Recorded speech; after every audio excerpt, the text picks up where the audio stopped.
trata-se de um acontecimento muito importante realmente. Este filme da Jane Cockwell, e dirigido magnificamente pelo Marcus Cole, e retratando, como nós sabemos, um fato real, é de alta significação para espíritas, espiritualistas, inclusive para aqueles que buscam respostas para as suas vidas. Ao que nós estamos percebendo, lançando no mercado mundial produções que dizem respeito com o ser transcendental, com a reencarnação, com a mediunidade, está prestando, dentro dos caminhos traçados por Deus, um serviço inestimável para o despertar da humanidade. Este filme, A Minha Vida na Outra Vida, que tem uma tradução muito oportuna, ele é um dos pontos altos desta cinematografia que eu considero um novo marco na história do cinema mundial. Já é tempo de pararmos com tanta violência. Já é tempo de pararmos com o sexo. O ser humano hoje, a sua ânsia de transcendentalidade está transbordando. Nota-se em todos os climas sociopolíticos. E esta ânsia faz com que o ser humano busque encontrar-se como ser espiritual. E esses filmes como este servem de estímulo. Principalmente porque trata de um dos pilares existenciais, que é justamente a reencarnação. Na Terra, o processo da evolução ocorre através dos ciclos reencarnatórios. Nós sabemos que a reencarnação não é uma ideia nova. Desde que existiu o ser humano, existe a ideia da reencarnação. Aparece, em vez de quando, no Ocidente, algumas chamadas mais para o tema, aqui e acolá, mas é muito antigo. Nós encontramos nas grandes matrizes doutrinárias que deram origem, que são fonte das milhares de religiões e seitas no mundo, nós encontramos a ideia da reencarnação. É lá, desde o brahmanismo, o hinduísmo, o judaísmo, o druidismo, o budismo e o cristianismo. O cristianismo deriva do judaísmo, e o judaísmo sempre prestigiou a ideia da reencarnação. O cristianismo, nos seus primeiros séculos de existência, ele aceitava e vivia plenamente a ideia da reencarnação. Infelizmente, no Concílio de 312, convocado por Constantino, o Concílio de Constantinopla, a ideia da reencarnação começou a ser não só apagada, mas banida do repertório católico. A Igreja já vinha se sentindo mal com esta ideia porque se contrapunha ao conceito de que a salvação só poderia ser através da Igreja. E Constantino sentia-se também desconfortável com a ideia da reencarnação, porque a reencarnação iguala os seres humanos. Todos somos iguais espiritualmente. E o imperador ser igual de um escravo seu não era uma ideia das mais confortadoras para as cabeças realezas. Então, assim que o cristianismo foi incorporado ao Estado romano e passou a ser uma religião oficial do Estado romano, começaram as perseguições contra aqueles que defendiam dentro da igreja a ideia da reencarnação.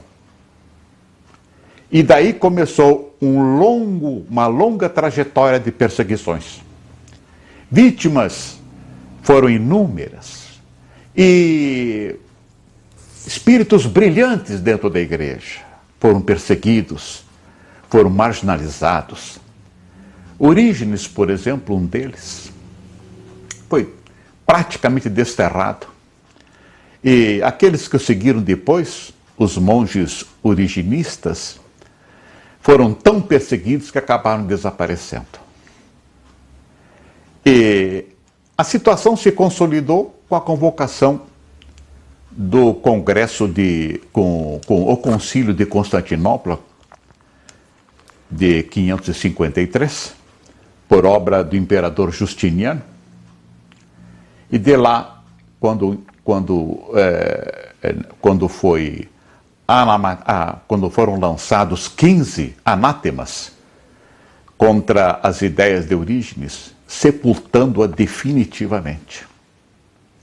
E aí desapareceu a ideia da reencarnação dentro da igreja, e com isto, segundo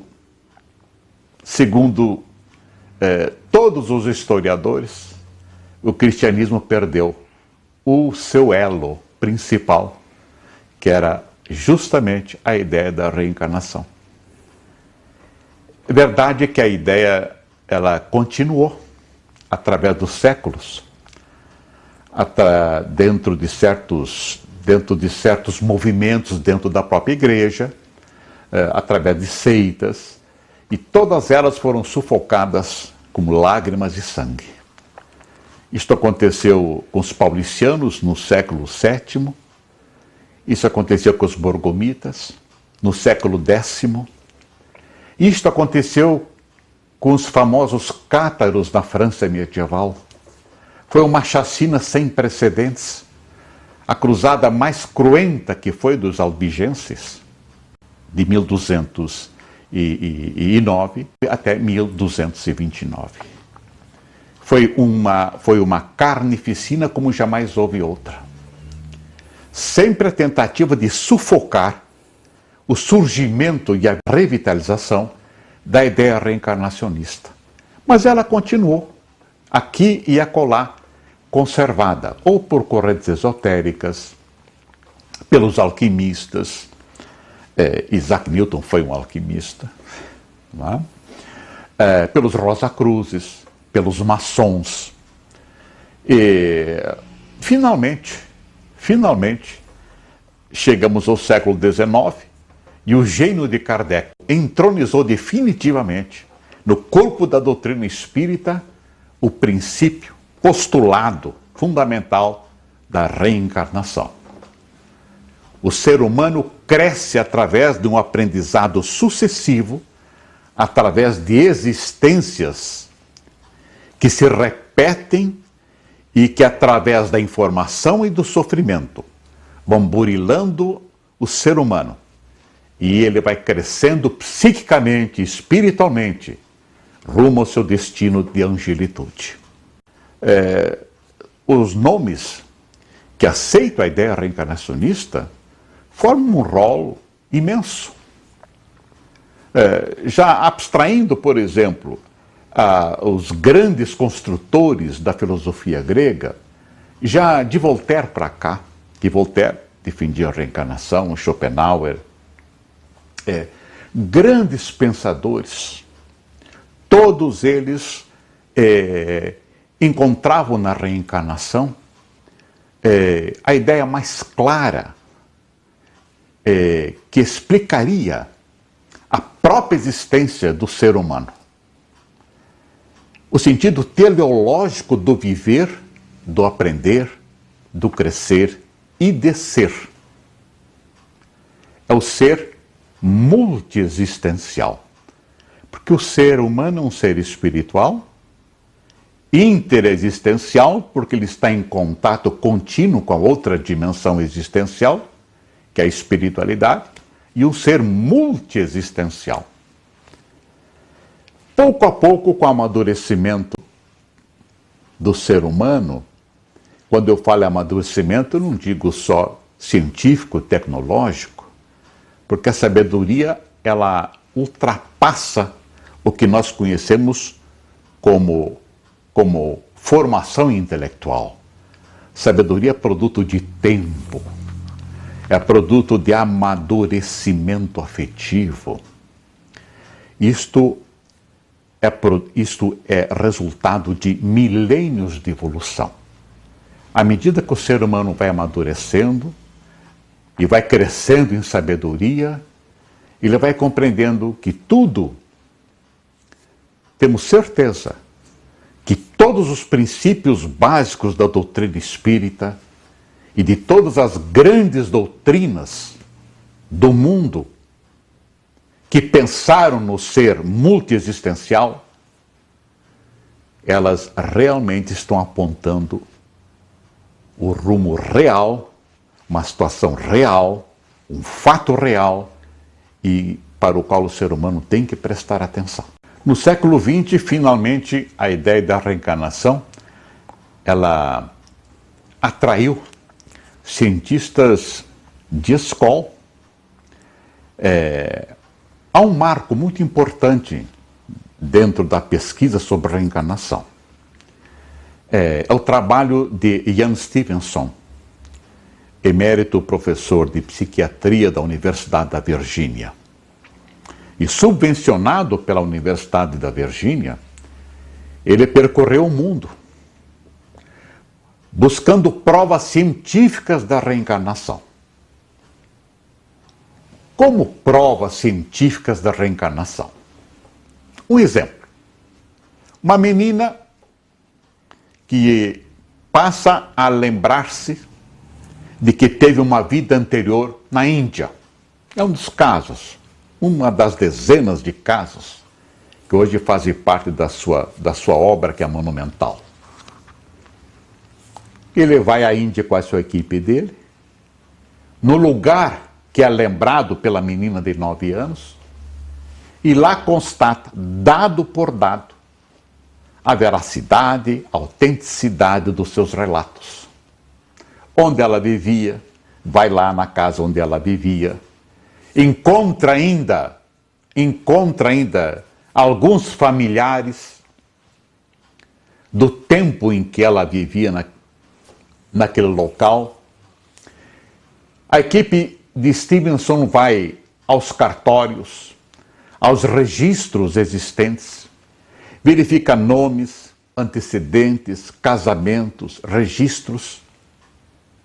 Quando nós estamos falando em prova científica, estamos dizendo isto e muito mais.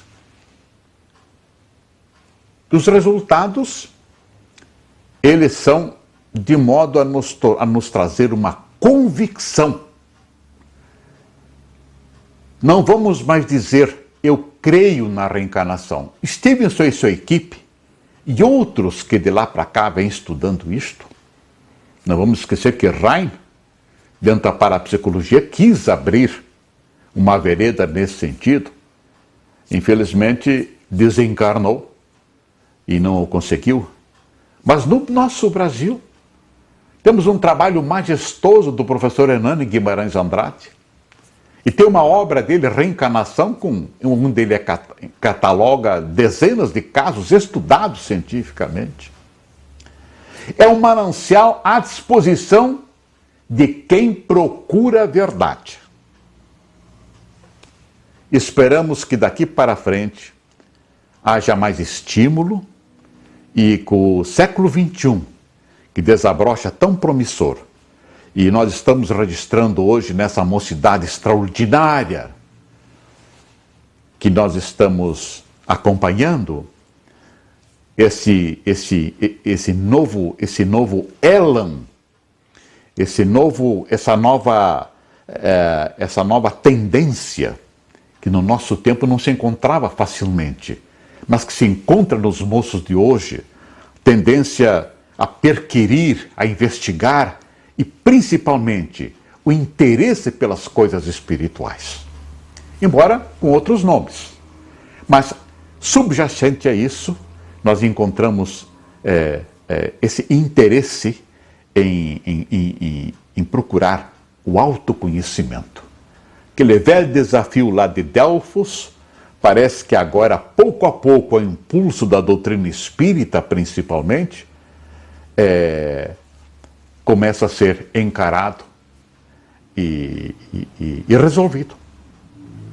Porque se nós buscamos o autoconhecimento, nós temos que começar a pensar justamente no que nós somos.